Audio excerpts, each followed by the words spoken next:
lại quý vị trong chương trình du lịch kỳ thú. Không biết là quý vị có nôn nao giống như là các Tường Thiên Vương cũng như là Miko Lan Trinh hay May hay không? Chứ còn là chúng tôi luôn luôn háo hức tới cái khung giờ phát sóng vào lúc 9h30 và 16h30 thứ Bảy hàng tuần trên kênh HTV9. Và trước tiên thì bây giờ Thiên Vương có thể điểm lại coi cái số vừa rồi là mình đã làm được gì rồi nè. Số tuần vừa rồi chúng ta đã đi Chị cứ hỏi anh Vương nhớ cái gì, bảo đảm anh chỉ nhớ đồ ăn thôi. Đúng rồi. Chị nhớ cái đồ ăn đúng thôi. Và bây giờ thì chúng ta sẽ tiếp nối theo cái hành trình của Miko Lan Trinh và May, xem coi như là tuần này số này các bạn sẽ đi được tới đâu và ăn được những món gì ngon thưa quý vị. Và bây giờ xin mời. Từ thành phố Hồ Chí Minh trải qua 6 giờ bay, các thành viên đã có thể đến với vùng đất Kansai, phía Tây Nhật Bản, nơi kết tinh tinh hoa, hòa hợp giữa yếu tố hiện đại và truyền thống. Khu vực này bao gồm các tỉnh Osaka, Kyoto, Hyogo, Nara, Wakayama và Shiga. Đây cũng chính là điểm đến của chương trình du lịch kỳ thú lần này. thành cổ Osaka rồi. Đẹp quá. Wow, bự quá, lớn quá. Thành Osaka là tòa lâu đài lịch sử ở thành phố Osaka. Tòa thành do tướng quân Toyotomi Hideyoshi xây dựng vào thời kỳ chiến quốc ở Nhật Bản. Cho đến nay, tòa thành vẫn còn đứng sừng sững như một biểu tượng của Osaka và là điểm đến du lịch hàng đầu tại đây. Chị Cát Tường ơi, ở nhà có thể tìm hiểu thêm thông tin về thành của Osaka và nói cho các bạn khán giả biết ha. Còn May đâu? Thì May cũng sẽ tìm hiểu thôi nhưng mà không phải lúc này. Rồi. Nhưng mà ấy cái gì vậy? Bức tượng này ngại quá. Đây là một vị thần của thần thoại Hy Lạp. Đây là vị trí của nơi bức tượng. OMM.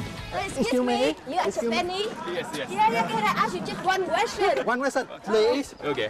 Dozo, OMM. You know? I'm sorry, I don't know. OM. Yes, I know. Yeah, really? Maybe this way. Maybe this way. This way. This way. Now you're here. This Here. way. This Cái way. đường mà ông còn hoang mang. So how? And then maybe I think this. That building OMM? Yes, maybe. Sayonara. Sayonara. Thank you. Arigatou gozaimasu. Mình đi khỏi cái công viên này đi rồi mình đi tìm OMM nha. Nhưng mà thật ra là cậu ấy cũng chưa chỉ cho mình đầy đủ là ở đâu nữa. Ở đâu? Trời ơi.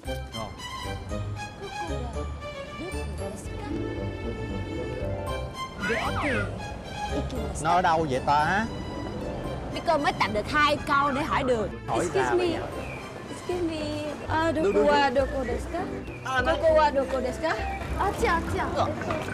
Lúc này là May cô gái rồi phải không? Không, lúc này là Doku. quét. Doku. Come on. Chưa. Không với chiếu. Không với chiếu, right? Để đi Thì nha. cứ đi.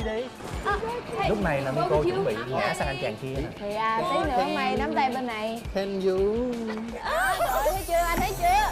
Tiến bộ vượt bậc chưa? Tập đầu là đâu có dám đụng như thế. Không chỉ nè, Miko này đang níu tay anh này nè. Hôm nay cũng đi hướng khác đây, mày không cần đi theo Miko nữa đâu. Thôi đi nè. Đi thôi. Anh May có tiến bộ. See you again. See you. Cái này Miko bỏ rơi May trước. Bạn xấu. Miko bỏ rơi May trước. Miko thấy là May thích cô kia quá. Đúng rồi. Nên mới tạo cơ hội. Thích thiệt. Có em. Xin hỏi ý kiến xong rồi đồng ý khoát tay nữa. Yay. Hình nào không có nhìn được. Đúng rồi. Nhiệm vụ. Nếu mà đây là một nhiệm vụ thì mình thích nhiệm vụ này. Cô gái trong bộ kimono truyền thống của Nhật Bản. Nhiệm vụ của mình hôm nay là gặp cô Hạnh. Vậy thì biết cô nghĩ chắc hình ảnh này là Hạnh rồi đó. Hạnh à.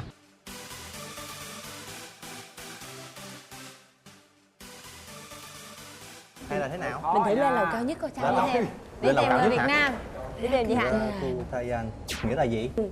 Không biết ha. Bình thường tôi hỏi bạn, hôm nay bạn hỏi tôi nữa. Nếu như mà không biết gì hết thì từ đầu đừng có đi. Để cái suất này Cho ai? thôi thương. Restaurant là một quán ăn. Vậy thì cô ấy là một đầu bếp. Ăn hả? Nhà hàng món Nhật Rakutayan nằm ở tầng 21 và 22 của tòa nhà OMM, là nơi các thực khách có thể vừa ngắm toàn cảnh Osaka, vừa thưởng thức những món ăn ngon cầu kỳ với thực đơn đa dạng. Ohayou gozaimasu. Irashimasen. Ohayou imasu. 岡田ハンさんね。ハンさん。 dạ, ハンさん。はい。ハンさん。私どうもね。ハンさん。従業員ですね。ちょっとじゃあお待ちくださいね。 Yeah. Arigatou gozaimasu. Xấu hổ quá. Gì vậy? Cô Hạnh sắp ra rồi. Không biết nói. Xin chào chị.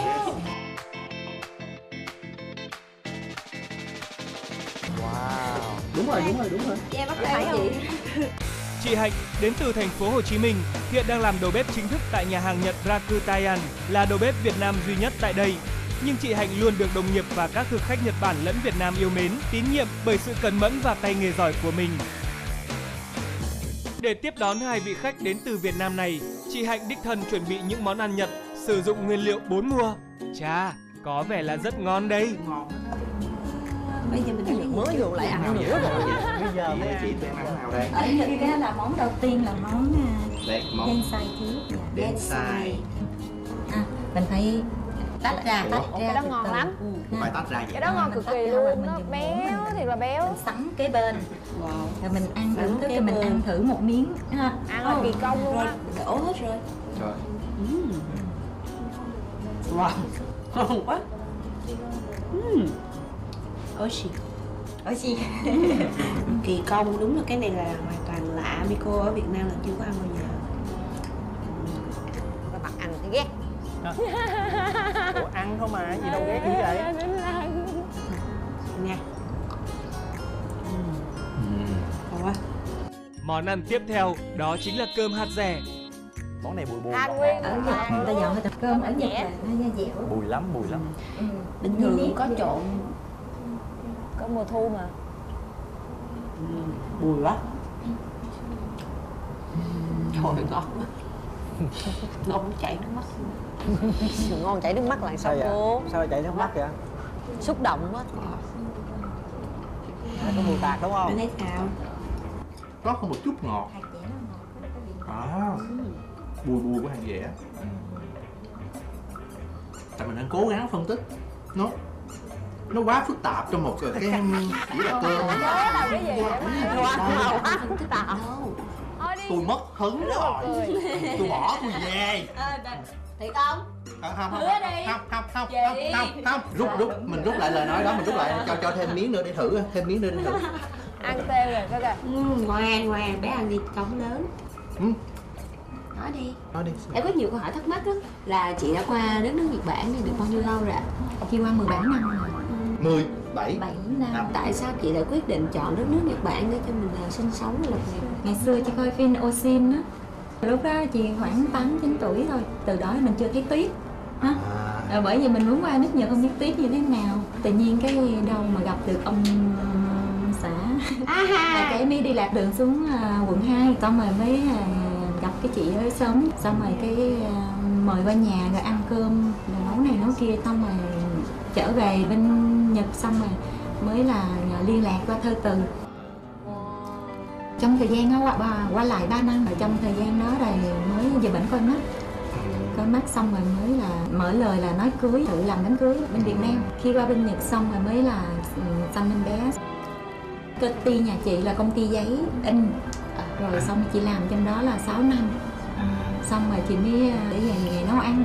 Tại khi trong chị đi nấu người Nhật đều khen, chị thấy cảm giác chị rất là hạnh phúc khi mình nấu ăn mà người khen món ăn mình ngon. Cảm giác của chị nấu là chị không ăn cũng được nữa, chị nấu như đó chị đủ hạnh phúc rồi. Đây chính là vị đầu bếp trưởng, người đã tạo ra một ngoại lệ khi nhận một phụ nữ Việt Nam trở thành đầu bếp món Nhật tại nhà hàng của mình. Thấy cái ấn tượng đầu tiên của chị Hạnh là gì để mà quyết định nhận một đầu bếp nước ngoài vào làm ở trong quán của mình? Đây là trường hợp đặc biệt đầu tiên.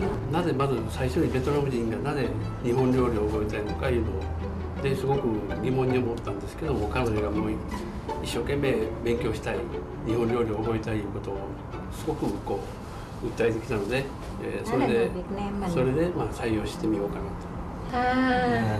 Chúng ta đã thấy là chị cũng đã rất là cố gắng trong cái công việc của mình. Chị Hạnh á thì chị là đầu bếp Việt Nam duy nhất ở đây và chị còn đưa cả món ăn Việt Nam vào trong thực đơn của một cái nhà hàng nổi tiếng như vậy luôn. Có luôn hả? Dạ. Có món ăn Việt Nam. Là chứ không chị- phải là món ăn Nhật không? Chị làm món ăn Nhật cực kỳ ngon và cực kỳ đẹp rồi. Sau đó chị nấu thử món ăn Việt Nam cho lãnh sự quán Việt Nam ăn, họ khen xong rồi để luôn thực đơn luôn.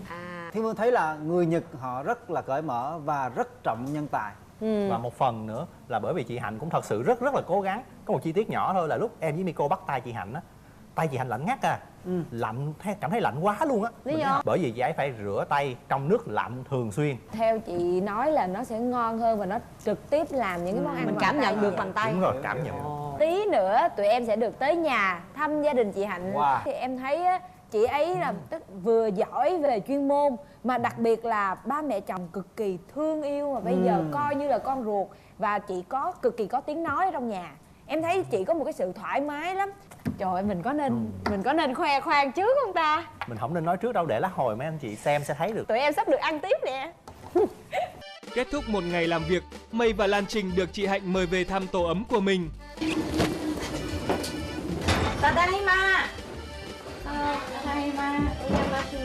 Oyamashima. Ohio là chào buổi sáng đúng không? Hôm nay, tại nhà chị Hạnh có tổ chức một bữa tiệc nhỏ, mời bạn bè cùng đến tham gia. Con ban nhà. Tại đây là bạn của chị. Dạ, người Việt Nam. Đó, đúng.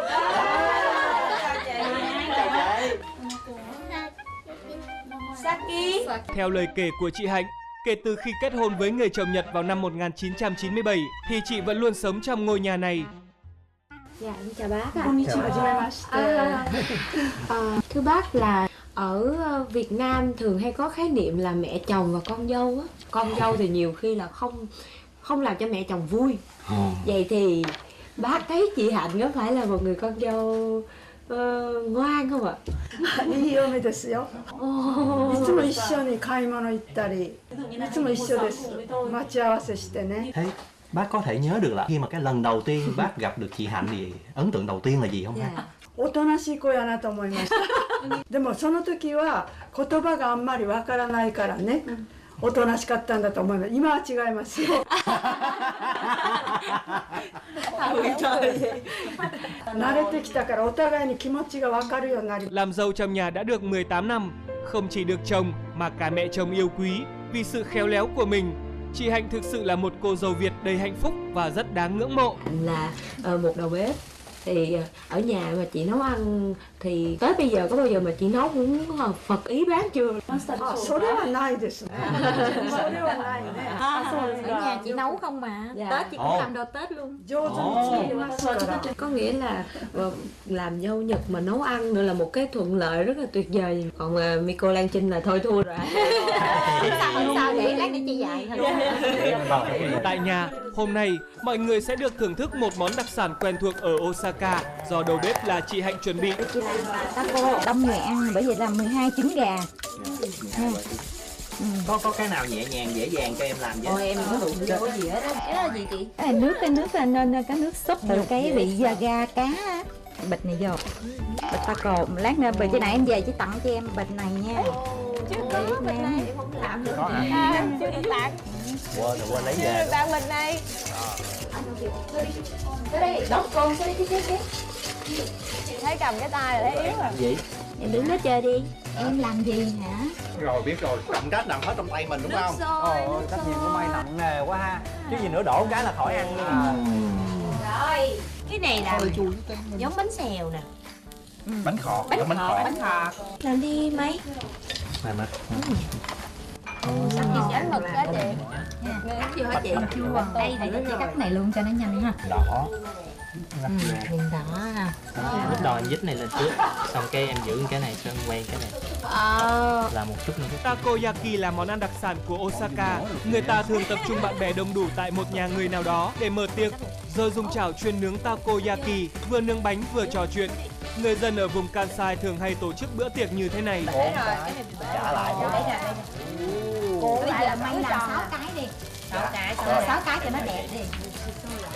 Sao mình thấy nó không khét ta? Vì có mỡ, có chấm mỡ vô trước. Nó càng ngày càng cứng lại một chút thôi chứ nó không có khét. Nó sẽ cuộn tròn lại luôn. Vô đi. cái rong biển á. Hấp dẫn ha. Đó, nhìn ngon quá. Đó. Cô bỏ gì lên nữa vậy? Cô bỏ gì lên vậy? Mực của mình nhé. Này của mình hả? Rồi. Xin mời bác ạ. Chúng con mời bác à. Đúng rồi. Món takoyaki nhân bạch tuộc, món ăn nổi tiếng của Osaka đã được hoàn thành. Mau thưởng thức thôi nào. Liếc ông vậy. Ngon quá. Nóng. Nóng. Tham ăn quá nóng. Các bạn tội tham ăn, hãy nhìn đây là bài hỏi. Không nên vội vàng như vậy. Tại vì nó nóng lắm, cái cuộn ở trong mà, có nguyên ở trong nữa. Ô, sao đánh tôi hoài vậy? Ao, wow. Phụ nữ không nên bạo lực như vậy. 3, 2, 1. Cười. Yeah. Rồi, công đoạn tiếp theo là nữa. Tại sao lúc nào mình đang hào hứng là có nhiệm vụ vậy? Câu hỏi. Câu hỏi. Nói về thực phẩm nha. Dạ. Cái gì mà lần đầu tiên chị bước qua Nhật chị không ăn được? Chị nghe mùi đó chị ăn không được. Nghe mùi ăn không được. Chị có mấy câu hỏi à? Rồi anh Vương có đáp án rồi kìa. Đó là món natto. Natto. Là gì? Đậu giống như dạng đậu ván vậy đó. Nhưng mà họ lên men sau đó thì nó dậy rất là dậy mùi. Thì nhưng mà ngược lại Thiên Vương lại rất là thích ăn cái món đó. Bữa nào em đi em sẽ mời chị món đó. Rồi Chị chưa có ăn, có đâu hai ăn. anh chị, tụi em đi ăn bò, tụi em đi ăn sushi, sashimi, còn hai anh chị cứ đi ăn natto đi. Yes. Còn món gì khác có mùi đặc trưng nữa không? Không. À, nếu mà nói mùi, Bên Nhật chị thấy trong cái phim á, trong tivi á là nó có cái món ăn á là vô ăn đồ sống á là nó bóc nguyên một con bạch tuộc kìa nè, cái nó bỏ vô cái miệng mà chị nghĩ đó là cái vị, xong đó là rồi cái mùi đâu, đó. ăn như sao không tanh. Vậy là mùi tanh phải không? Mùi tanh chứ Mùi sao tanh không của bạch tuộc sống Chị phải ngửi không? được mùi đó chưa? Em phải hình dung nha, là cái hình ảnh em đồng ý, em đồng ý. nguyên một Chị. con bạch tuộc nha, bỏ vô cái miệng nha, thì đâu phải nó có nhiều cái vòi nó bự lắm, Nó thì quấn bỏ vô lấy trong cái miệng mà. cái vòi đó quất vô trong cái mặt, nó bấu vô cái mặt người ta nè, thì em tưởng tượng nó chụp vô luôn vô cái lỗ mũi nè, thì nguyên cái mùi của con bạch tuộc đó em nghĩ đi sao nó không tanh được. Thì đúng là nhìn thấy ghê thì đúng nhưng mà em rồi. đoán chắc chị chỉ mới nhìn chứ chị chưa ăn. Làm sao chị dám ăn? Nó ghê Natto lắm. đi anh Vương, natto. Đừng Nói có chung tin anh Vương lời. phải mạnh mẽ lên. Bây giờ tụi em sẽ cho thêm đội anh chị một gợi ý. Đó là một món nằm ở trên cái bàn mà nướng bạch tuộc của tụi em nãy giờ. Bước đầu là trứng. Trứng thì không có vấn đề. Bỏ bột vào. Đúng rồi. Phải lên. Đúng rồi. Đúng không? Bỏ ra đây đổ vô cái đó như bánh xèo. Rồi. Bỏ Khay, bạch tuộc vô. bỏ bạch tuộc vô. Xong xoay lại thôi, đâu có gì nữa đâu. Rồi. Bỏ mấy cái gia vị thôi. Có cái chai gì rắc vô biết không? Cái đó là cá bào. Rắc tiêu. Chị Hạnh chỉ có rắc một cái chai Cái chai rắc là chai gì? bù tạt, cái hũ xanh xanh rắc vô đó, bù tạt thiệt. Và bây giờ là đáp án. Mù tạt. Trong đây có. Trong đây đáp hồi nãy giờ. Trong đây. Món nào? Vậy Món nào? thì Món là nào? cái cá khô. Kêu là ngày hôm nay Lan Chinh được nấu cái trứng giải thưởng ra. Em nói cái cá bào đó. Em nói cá bào, em nói cá khô rồi nào? Là cũng là cá khô. Ai biết hồi nãy chị hỏi nó là cái gì Trời không? ơi. Nó đâu trả lời đâu. Thấy chưa? Lúc đó chị hỏi em làm sao dám trả lời. Cái đó là cá khô đó. Có gì đâu tức dữ vậy? Em thấy ngon lắm mà chị ăn không được á chị. Chị nghe cái mùi đó. Việt Nam mình không có cái loại cá đó. Nhưng mà em đâu có thấy có mùi gì đâu. Cái này nè. Đó, cái đó là chị hỏi. Thì nó giống mùi khô. Đúng không? Mỗi lần bạn hít nó vô hết luôn mũi. Ủa cái này cái con cá. Cái này nó rồi nó bào ra như vậy. Cái này là khúc củi mà. Con cá đó hả? Đây là một khúc cá à? Saiso ga kokuna deru desu. Cái bột này là mình bào ra như vậy. Cái khuôn để bào nó bào ra mỏng. Cái này. Có đó là cái con cá đó hả? Phơi con cá lên. Cái con cá này rất là lớn đúng không? Em lấy Cắt cái thành quạt miếng để mà phơi. Em để quạt hoài cho em là em để cho. Lại nhiệm vụ. Nhiệm vụ mới. Chị ơi. Không biết. Nhiệm vụ này không biết. Lớp nấu ăn của chị Hạnh, mấy người Nhật người ta mời mình chị tới nhà chị dạy. Dạ ha. Cái gì ngày mai chị cùng hai em đi tới đó sẽ coi chị dạy như thế nào. Như đã hẹn, sáng hôm sau, Lan Trinh và Mây đã có mặt tại chỗ hẹn với chị Hạnh. Nữa. Chứ hành trình đi ăn hoài. Chị dạy nấu ăn. người Nhật. Mọi người là người Nhật. Lớp học nấu ăn của chị Hạnh được tổ chức 1 tháng 1 lần. Chị Hạnh là mở lớp của dạy các người học Nhật trò. luôn. Những học sinh Dạy người tham Nhật gia nấu lớp ăn học luôn. lần này là những người quen gặp nhau tại Hội hữu nghị Việt Nam. 匂いがいいでしょ。ね。それ匂い。それちょっと炒めて、ちょっと色変わってから水に。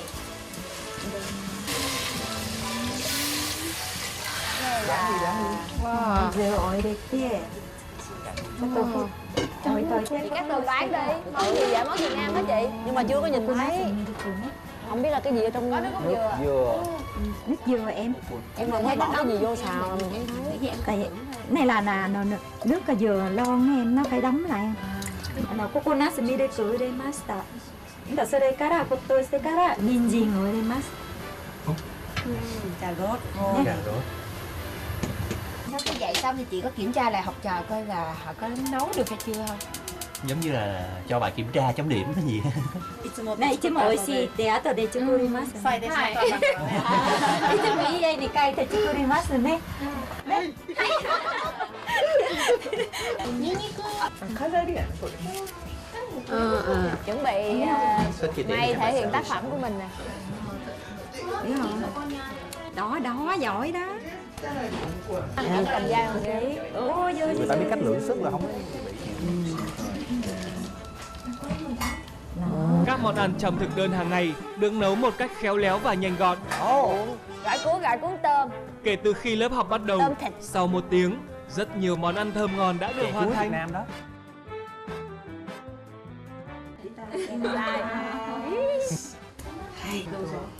Thử cái cọng phở trước nha. Phở cà ri đó. Em đã biết rồi đúng không? Mày chậm quá. Ăn mãi mê. Mày ơi nghe mày chậm nói gì hết. Ăn mãi mê. Em mang mắt ăn trội. Em mắt ăn.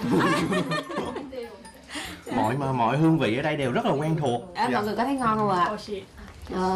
Ngon. Trong lúc mà tham gia học nấu món ăn Việt Nam thì chị cảm thấy thế nào ha? いつも楽しくおしゃべりしながらも美味しい料理をいつも作って習ってます。いつも楽しく参加させてもらってます。で、家でも作るようになりました。 3, 2, 1 cười. Em thấy chị Hạnh nấu ăn nhưng mà khi em thấy là chị Hạnh ước nguyện chị Hạnh là tương lai chị Hạnh thích làm cái gì. A. Chị muốn mở tiệm Nhật ở Việt Nam. B. Chị muốn mở món Việt Nam ở Việt Nam. C. Chị muốn mở tiệm cơm hộp ở Việt Nam. Em nhớ rồi. Và vì cái câu hỏi này mà em đã có một món quà từ chị Hạnh đó. Như là em đoán đúng vậy. 3 cái ước muốn đều thực hiện ở Việt Nam. Thì chị nghĩ rằng là cái B là mình loại trừ đi. Không thể là không lý nào chỉ đi qua bên Nhật 17, 18 năm mà chỉ về chỉ mở quán ăn Việt Nam ở Việt Nam. Đúng thì rồi, lấy cái gì tính chất gì để quảng cáo. Suy đoán đi, Đoán đi, cho em nên chạy mình còn đi, 2 cái còn lại quà thôi của chị Hạnh. Một là mở nhà hàng món Nhật ở Việt Nam. Còn 2 là mở một nhà hàng cơm hộp kiểu Nhật ở Việt Nam. Chị nghĩ là đáp án C. Hình như là cái cửa hàng cơm hộp kiểu Nhật ở Việt Nam là chưa có. Cũng là một điểm hợp lý. Hợp lý. Riêng em là thấy một vấn đề như thế này. Chính vì nỗi nhớ quê hương cho nên là chị Hạnh vẫn giữ được nét văn hóa, đó là những món ăn của Việt Nam và chị Hạnh lại muốn dạy cho những người Nhật. Chưa chốt. Chưa từ từ. Rõ ràng là chúng ta thấy là lên để chốt của hai nước ở đó. Cho nên có lẽ câu B nó hợp lý. Có một gợi ý của em này nha, là thật ra trong thời gian ở Nhật đó là chị Hạnh thậm chí đã sáng tác thêm một vài món mới nữa kìa. Của Việt Nam nhưng mà kết hợp những cái tinh túy của Nhật Bản để người Nhật ăn cũng thích luôn. Cơm hộp thường thường là dành cho những người mà họ hay vội vàng. Đúng rồi. Ăn nhanh. Đúng rồi. Nhưng mà với chị Hạnh là một người đầu bếp rất là giỏi. Đúng rồi. Thì không thể nào mà làm một cái cơm hộp đúng bán ở Việt Nam được. Một là câu B, nhà hàng món Việt ở Việt Nam, và câu A là nhà hàng món Nhật ở Việt Nam. 2 cái đó thôi. Rồi. Chị là C. Rồi hai chị em bất đồng quan điểm. Nhóm chia rẽ quá trời. Trong khi tụi em càng ngày càng đoàn kết. Nói từ C đi. Chọn lựa ai thắng được quyền chọn. Rồi. Cố lên. 1, 2, 3. 1, 2, 3. 1, 2, 3. Sao thua hoài vậy trời. Chị tù xì chưa có đối thủ. C. Đúng là C. Là chị muốn mở công ty bento đừng cho mọi người những thưởng thức món Nhật và Việt. Đây là là phần thưởng của em vì em cũng chọn C. Cuối cùng là bây giờ Mây ngố với Vương cũng ngố. Sai rồi. Thế là cuối cùng là Em sai. hôm nay là chúng ta đi đến một hành trình là được gặp chị Hạnh nè, trải nghiệm qua về những món ăn Việt Nam, những cái khó khăn thăng trầm của chị từ ngày đầu tiên đi đến với Nhật như thế nào. Sự giao thoa. Đúng rồi, ẩm thực giữa hai nước. Và nói đến đây thì thời lượng của chương trình đã hết. Chúng tôi xin phép được tạm dừng tại đây và gặp lại quý vị trong số kế tiếp rất là hấp dẫn và lý thú. Và bây giờ xin kính chào và hẹn gặp lại.